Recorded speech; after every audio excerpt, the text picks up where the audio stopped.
Di depan bas yang hendak dibongkar ini, On membelinya seharga 2 RS lah. Kemudian diserahkan kepada Master Bati untuk perbaikan manual secara menyeluruh. Buat dia terlihat baru, meski bas tersebut terkena dampak yang besar.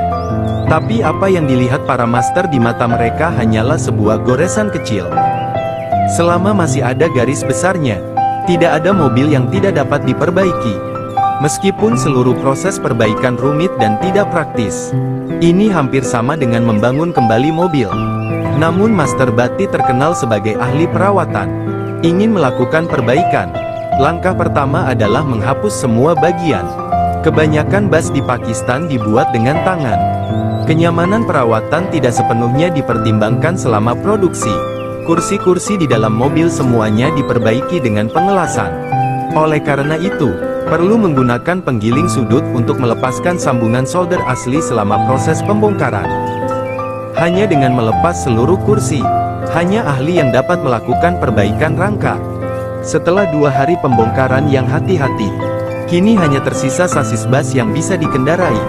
Pengemudi utama mengemudikan sasis ke stasiun kerja khusus. Lokakarya terbuka ini sangat besar. Terlihat bahwa dia sangat cakap. Setelah memarkir sasis ke stasiun kerja khusus, para pengrajin mulai menggunakan mesin pembengkok manual untuk membengkokkan tabung persegi menjadi bentuk yang diperlukan untuk rangka kereta. Meskipun proses ini memakan waktu, namun berkat kerjasama diam-diam antara kedua tuan tersebut, semua tabung persegi segera disiapkan. Lalu gunakan penggiling sudut untuk menggiling tabung persegi yang bengkok. Pastikan permukaannya halus dan mulus. Untuk mengelas tabung persegi ini ke balok penopang, para master pertama-tama menyambungkannya satu per satu. Berkat persiapan yang matang sebelumnya, proses penyambungan berjalan sangat lancar. Rangka kereta yang disambung dipasang secara akurat di sejumlah besar posisi yang sesuai. Terakhir diperbaiki dengan teknologi las listrik. Hal ini menjamin kekencangan dan stabilitas struktur. Meskipun posisi pemasangan rangka telah diukur secara akurat sebelumnya, namun untuk memastikan sudut antar kerangka akurat, para master mengadopsi metode yang cerdik. Pertama, las 2 rangka dasar di kedua sisi. Kemudian las strip di atasnya untuk referensi. Metode ini membuat penyatuan kerangka yang tersisa menjadi lebih mudah. Kemudian las dan perbaiki satu persatu dengan las listrik. Tabung persegi kemudian digunakan untuk membuat dan menyambung. Rangka bagian depan bas mengalami deformasi. Ahli mengelas penyangga baja segitiga secara internal. Ini sangat menyederhanakan pekerjaan penguatan rangka kereta. Dalam proses penyambungan gerbong, meskipun tidak ada bantuan sketsa canggih yang canggih, namun proses penyambungan seluruh rangka gerbong masih berhasil diselesaikan.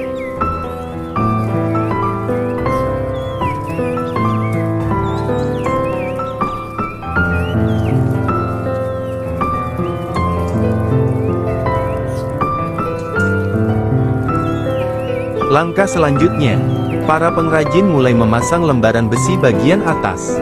Lembaran besi ini dicap dan dibuat sendiri di bengkelnya. Meskipun proses instalasinya tampak sederhana, pekerjaan pengelasan sangat menantang.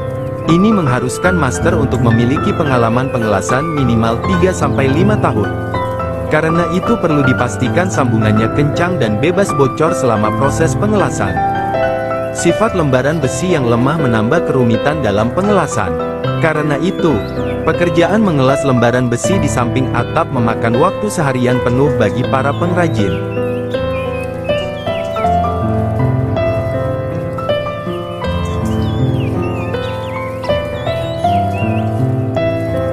Untuk memastikan struktur atas kuat dan tertutup rapat, kemudian pengrajin mulai memasang pelat dasar. Pilih papan kayu sebagai bahannya. Menggunakan papan kayu tidak hanya mengurangi bobot keseluruhan kendaraan, hal ini juga dapat menghemat biaya. Karena dibandingkan dengan bahan logam, kayu lebih ekonomis secara lokal. Setelah para empu meletakkan papan dengan akurat, gunakan paku untuk mengencangkannya dengan kuat.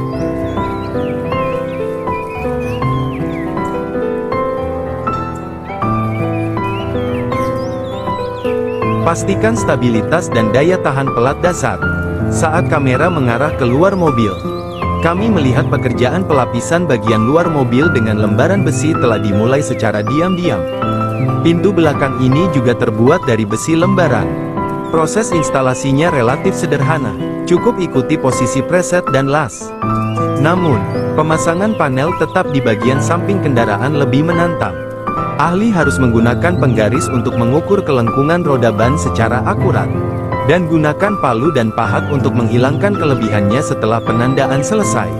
Proses ini tidak hanya menguji kesabaran dan ketelitian sang master. Keahlian mereka dalam pemotongan dan penyambungan panel ekor secara presisi juga ditunjukkan.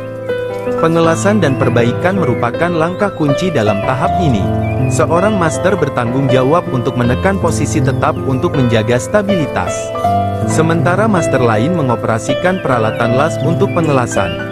Pastikan sambungan soldernya kencang.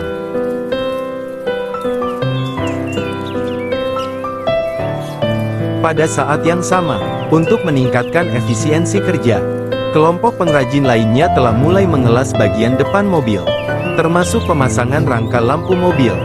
Aksesoris kepala ini juga dibuat dengan cara pengelasan manual. Jika aksesori buatan tangan ini rusak, harus kembali ke bengkel untuk diperbaiki.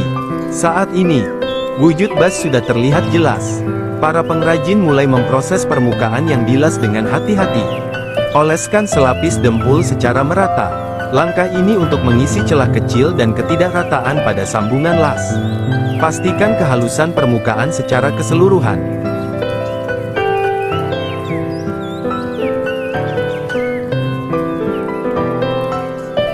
Setelah dempul dihaluskan, lanjutkan penggunaan epoksi primer untuk melapisi seluruh bodi secara merata. Primer ini tidak hanya memberikan lapisan perlindungan yang kokoh, ini juga memiliki daya rekat dan ketahanan korosi yang sangat baik. Secara efektif mencegah karat dan korosi bodi kendaraan. Memperpanjang umur layanan bas. Saat udara dasar mengering, para ahli di dalam mobil sedang sibuk memasang plafon gantung. Proses ini mirip dengan dekorasi rumah. Mereka menggunakan paku untuk menahan plafon gantung dengan aman di tempatnya. Untuk menghemat biaya, kaca depan belakang diganti dengan panel akrilik yang lebih ringan, menyederhanakan kerumitan dekorasi interior. Di luar gerbong, sebelum pengecatan semprot, para pengrajin menggunakan koran untuk menutupi area yang tidak perlu dicat. Pastikan cat hanya menutupi area yang ditentukan. Setelah selesai melakukan penyamaran, pertama, master menggunakan cat merah muda untuk lapisan dasar, lalu semprotkan dengan warna merah cerah yang meriah. Menambahkan warna cerah ke bas. Setelah cat benar-benar kering, para master mengeluarkan semua koran untuk menutupi mobil. Kemudian secara hati-hati tambahkan hiasan latte pada permukaan bodi mobil. Semprotkan lukisan dalam berbagai warna untuk meningkatkan layering dan daya tarik visual pada bodi mobil.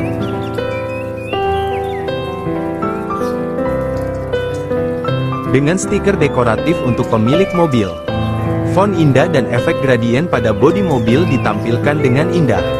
Itu menambah sentuhan keindahan pada bas.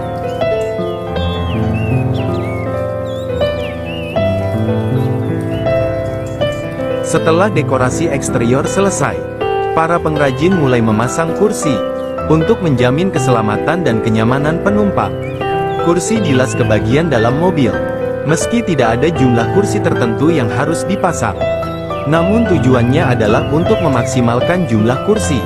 Yang terbaik adalah menampung 200 buah.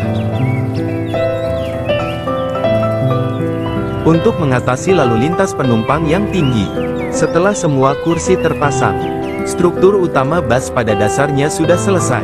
Karena kaca di kedua sisinya adalah kaca obat yang dibuat khusus. Saya masih harus menunggu seminggu sampai barangnya tiba. Bas yang sudah selesai baru akan terungkap dalam beberapa hari mendatang. Jika Anda ingin melihat pratinjau gaya akhir yang telah selesai, Anda dapat merujuk pada mobil yang sudah selesai di depan Anda. Produk jadi akan konsisten dengan bas. Jadi apa pendapat Anda tentang bas buatan tangan ini? Yang penting berani melakukannya.